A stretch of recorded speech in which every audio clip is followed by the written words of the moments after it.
Bonjour à tous et bienvenue dans Xenius. Nous avons une faim de loup. Voyons un peu ces petits encas. Nous avons ici du sucre et des graisses. Des graisses et du sucre. Et encore, Du sucre et des graisses.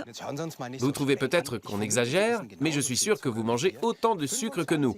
Les Français en engloutissent 25 kilos par an, c'est-à-dire 25 fois ça. Et les Allemands atteignent même les 35 kilos. En d'autres termes, beaucoup trop. D'après l'OMS, la moitié suffirait amplement, car trop de sucre nuit gravement à la santé. Reste à savoir comment s'en passer. C'est tellement bon. C'est le sujet du jour. Nous verrons ce qu'implique le renoncement au sucre au niveau de l'alimentation, de la santé, mais aussi de l'économie. Arrête. Dans la famille Hartel, je demande le père, Stéphane, Rebecca, 6 ans, la mère, Ulrike, et Annika, âgée de 9 ans. Ils ont accepté de réduire leur consommation de sucre pendant 1 mois. Comment évaluent-ils leur propre situation? C'est vrai que j'aime bien le sucré. Moi aussi, je crois, parce que je mange la même chose que Becky, vu qu'on mange toujours ensemble. Notre consommation doit se situer dans la moyenne. J'essaye de freiner un peu les enfants, et moi aussi d'ailleurs, parce que j'aime bien le sucré. Notre consommation de sucre est normale.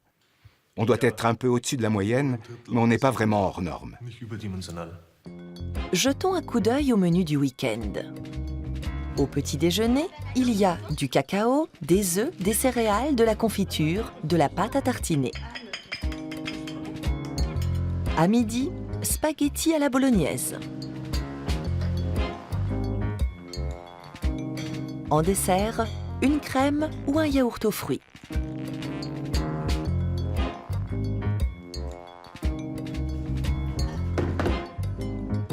Au goûter, des biscuits au chocolat et des bonbons. Pour Daniela Krehl, nutritionniste de l'Association bavaroise de consommateurs, tous ces aliments contiennent beaucoup trop de sucre. C'est elle qui va guider la famille Hartel au cours de cette expérience.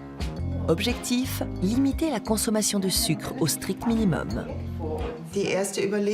On va commencer par voir combien de sucre vous mangez par jour. Comme on a tendance à perdre le fil, le mieux est de tenir un journal alimentaire. Je vous propose pendant une semaine de noter scrupuleusement tout ce que vous mangez, vous et les enfants.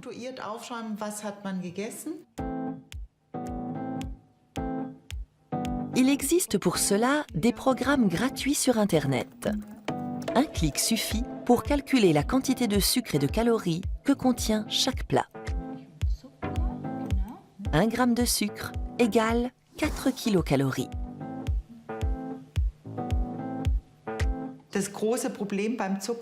Le gros problème avec le sucre, c'est qu'on absorbe trop de calories. Or, les maladies de civilisation associées à une prise calorique trop importante, comme l'hypertension, l'obésité et des taux sanguins trop élevés, sont souvent dues à un excès de sucre.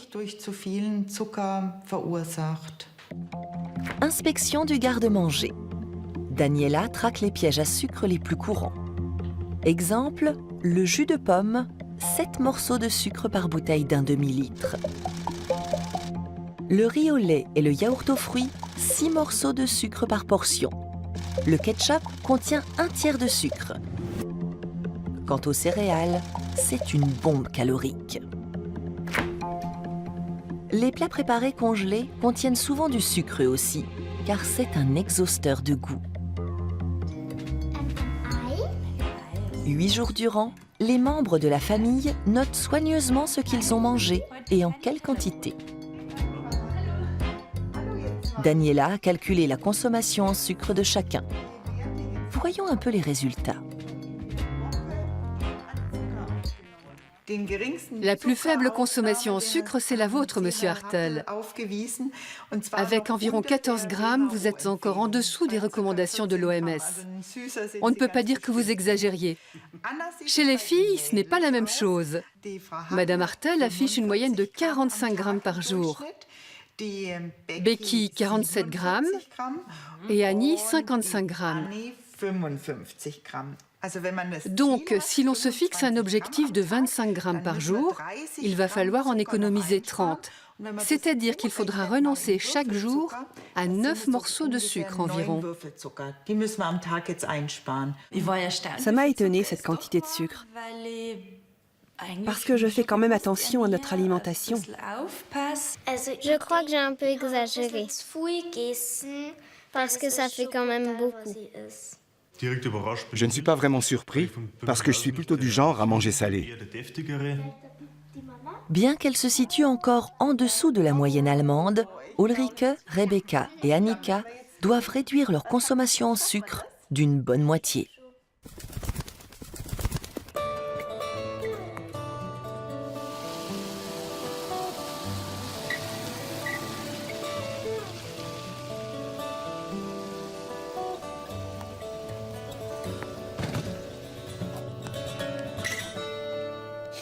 Nous avons hâte de voir ça. Ulrike et ses filles vont devoir relever un sacré défi. Nous sommes terriblement habitués aux sucreries. Alors que jadis, nous n'en avions pas les moyens. On a tendance à l'oublier, mais jusqu'au XVIIIe siècle, le sucre était bel et bien un article de luxe. Produit à partir de la canne à sucre, il était importé d'outre-mer en Europe. Aujourd'hui, grâce à la betterave, c'est devenu une denrée de consommation courante et l'industrie sucrière génère beaucoup d'emplois. Plus de 300 000 personnes en France et en Allemagne réunies. C'est vraiment une branche industrielle à part entière. La médaille de cette abondance a un revers, car trop de sucre fait grossir et l'excès de poids rend malade. Ici en Bavière, dans ce centre spécialisé dans le traitement de l'obésité, des adolescents et des jeunes adultes luttent contre leurs kilos en trop. On va aller les voir.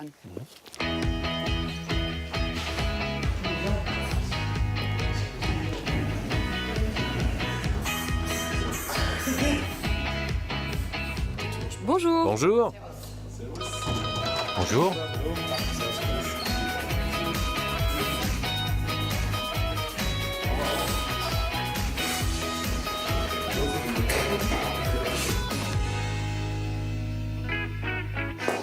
Ces patients suivent un programme largement basé sur le sport, la psychothérapie et la diététique.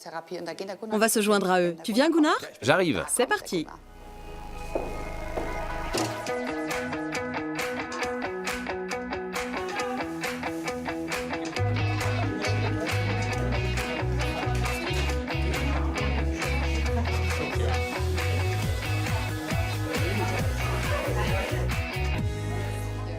Le dessert du jour, une spécialité locale au fromage blanc et coulis de kiwi. Moi qui croyais qu'ici c'était de la salade à tous les repas. On ne peut pas manger de la salade toute la journée, même en cas d'obésité. Au contraire, il faut apprendre à gérer des aliments tout à fait normaux, ce qui comprend du fromage blanc et des gâteaux. La question est de savoir combien on utilise de sucre. Avec un sevrage radical, vous déclencheriez une émeute à la clinique. Ce n'est pas faisable. On ne peut pas supprimer complètement le sucre, sous peine de ne pas tenir sur la durée. On apprend ici à manger normalement, en surveillant le sucre et le sel.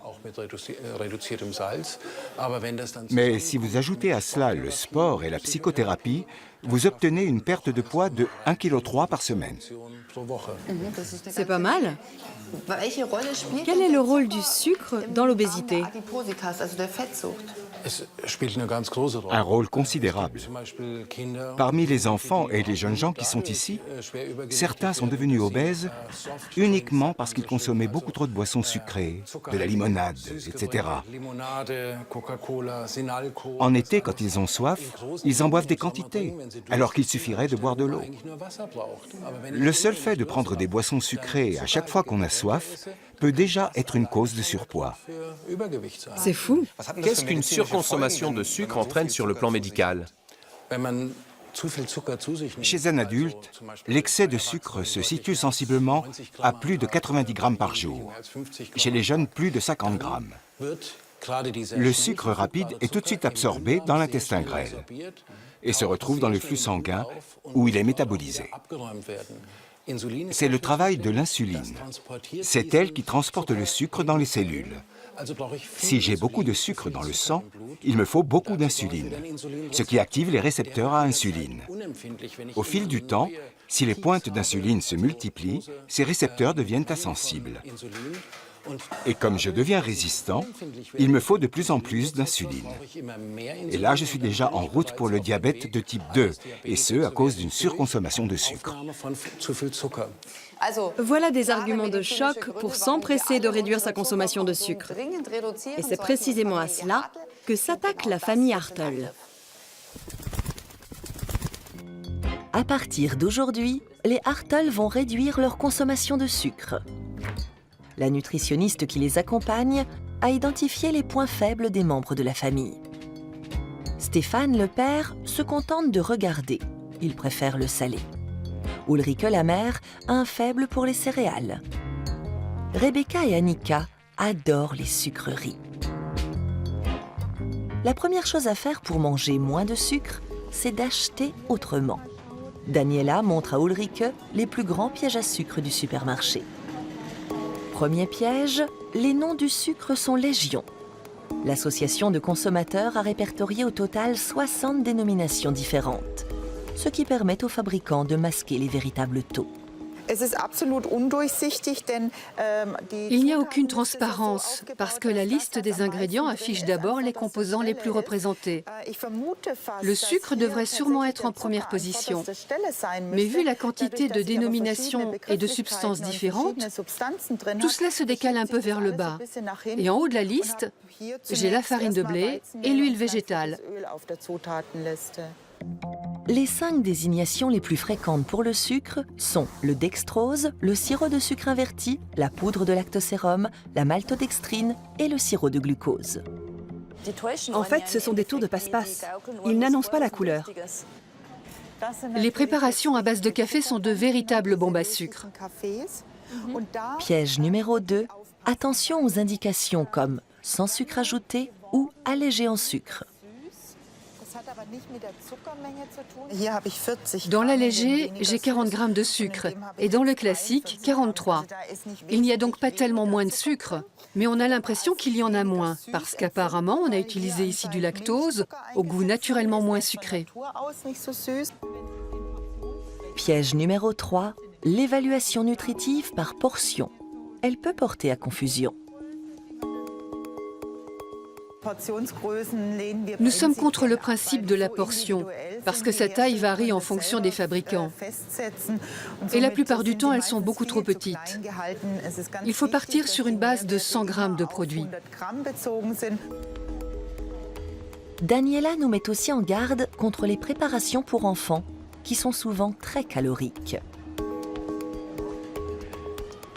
Certains plats salés ne sont pas en reste.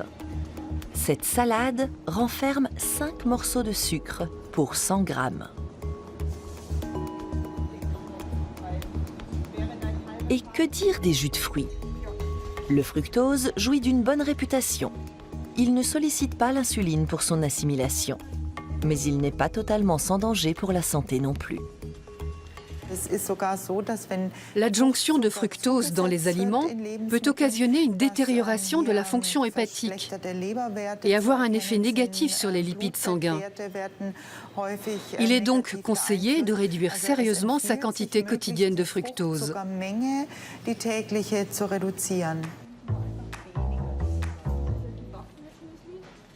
Pour diminuer la consommation de sucre, Ulrike achète de nouvelles céréales à faible teneur en glucides, des fruits frais et du yaourt nature. La famille va également s'efforcer de renoncer aux plats cuisinés.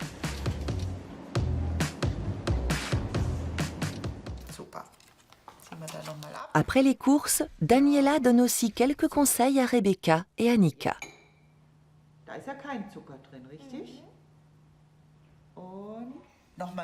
Conseil numéro 1, le yaourt bicolore. Un mélange moitié yaourt aux fruits, moitié yaourt nature. Conseil numéro 2, On va faire une tartine avec moitié chocolat, moitié banane.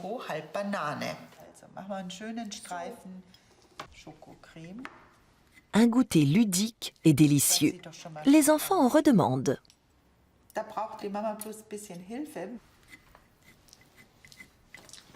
Oui, c'est bon.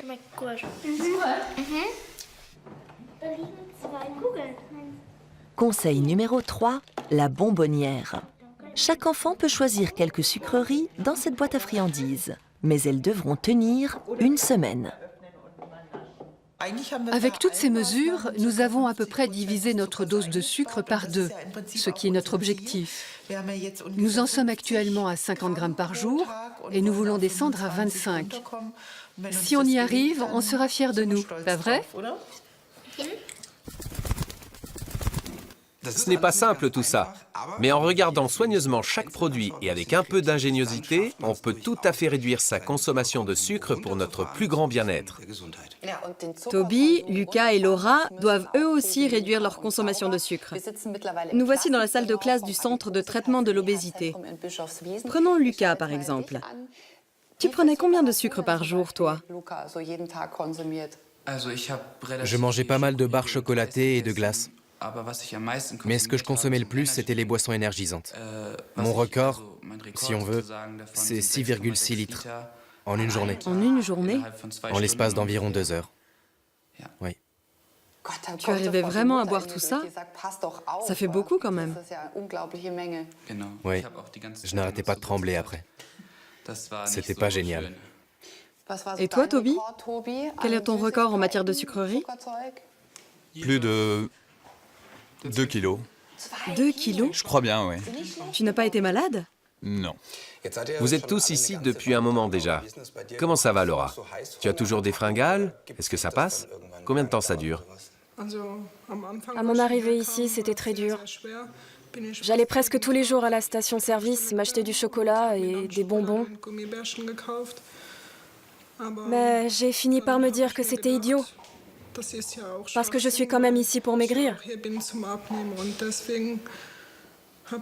Alors j'en suis venue à la conclusion qu'il fallait me limiter et ne plus manger autant. Tu as été en manque, en passant de 6 litres de boissons énergisantes à rien du tout? Pendant les 15 premiers jours, oui. Comment ça se passait? Je voulais à tout prix des boissons énergisantes, mais je me retenais. Je me disais que je n'étais quand même pas venu ici pour garder le même comportement. Je suis venu pour me soigner et sortir de cette dépendance. Ça fait comment d'être de jour en jour plus léger? Rien que le fait de pouvoir s'acheter de nouveaux vêtements, c'est déjà un changement. On se sent différent. J'ai plus envie de sortir. Je ne me sens plus aussi coincée. Je suis moins renfermée. Vous avez perdu combien de kilos? Moi, j'ai perdu 17 kilos en 7 semaines. Génial. Et toi? 16 kilos en 2 mois. En 1 an et 3 semaines, j'ai perdu 48 kilos. Super. Merci beaucoup à tous les trois. Manifestement, l'envie de sucre est du genre tenace. Nous allons vous montrer les mécanismes qu'elle déclenche dans le corps et dans le cerveau. Tout renoncement est difficile. Une barre chocolatée fait remonter le taux de sucre sanguin et d'insuline. Cela donne un coup de fouet aux muscles et au cerveau et stimule en outre les récepteurs d'une protéine appelée tryptophane qui est transformée dans le cerveau en sérotonine, l'hormone de la bonne humeur. Donc, le sucre apporte de l'énergie et vous met en joie. Mais cela ne dure pas. Dès que le taux de sucre redescend, les neurotransmetteurs signalent l'hypoglycémie au cerveau, lequel se met à réclamer du supplément à corps et à cri. D'après Wolfgang Siegfried, qui dirige le centre de traitement de l'obésité, les sodas et les jus de fruits sucrés sont un des gros problèmes de ces patients. Ces boissons contiennent beaucoup de fructose, que le foie doit d'abord transformer en glucose avant de le stocker. Cela peut générer une accumulation de graisse dans le foie, voire une stéatose hépatique. Ici, tous ont le même objectif, maigrir pour éviter de graves pathologies. Mais un quart d'entre eux seulement parvient à contrôler son comportement alimentaire sur la durée. Pourquoi la chose est-elle si difficile ? Nous avons posé la question à l'Institut de recherche en psychiatrie de Mannheim. Falk Kiefer et son équipe étudient la dépendance. Ils observent la réaction du cerveau de patients obèses face à des photographies de différents plats. Cela varie beaucoup selon qu'il s'agit de fruits et légumes ou de glaces et de pâtisseries. Quand nous leur faisons passer une IRM en leur montrant des images d'aliments sucrés, nous voyons que cela active les mêmes régions cérébrales que les produits addictifs. Il s'agit du circuit mésolimbique, associé au système de récompense, de gratification. À la vue de produits sucrés, les patients obèses intègrent une promesse de plaisir et de satisfaction. Et le système s'active. Sans aller jusqu'à conférer au sucre le statut de drogue dure, Falk Kiefer est convaincu que le sucre peut déclencher des comportements de type addictif.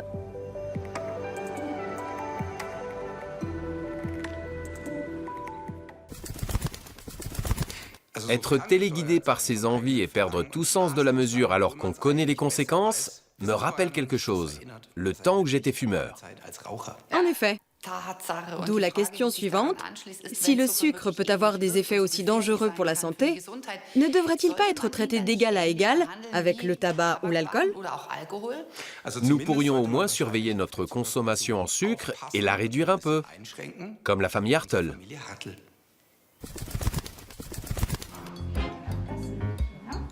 L'expérience touche à sa fin.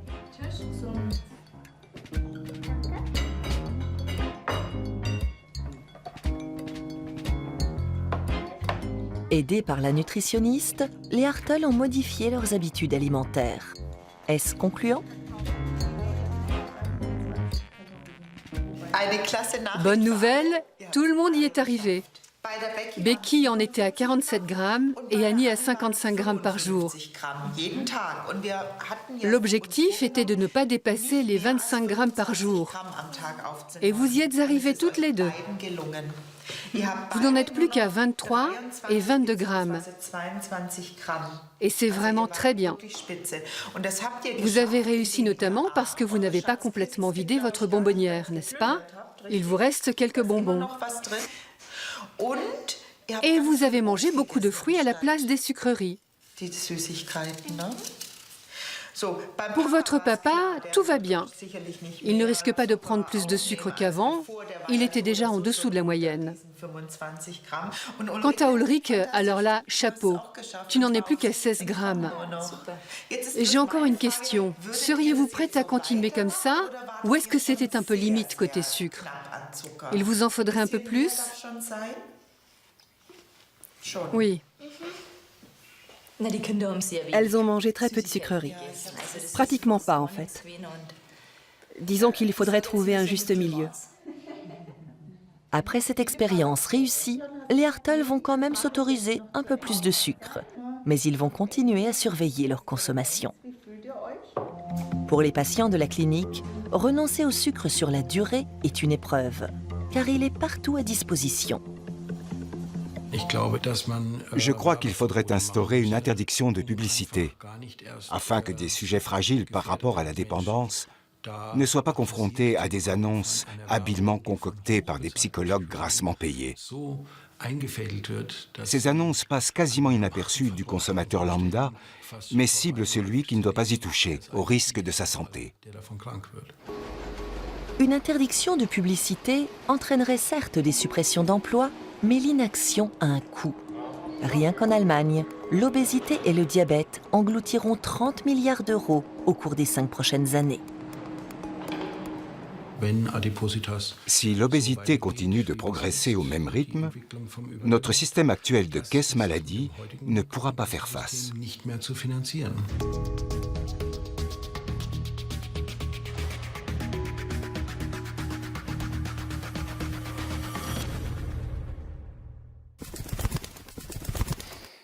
En effet, c'est assez édifiant. Les chiffres parlent d'eux-mêmes.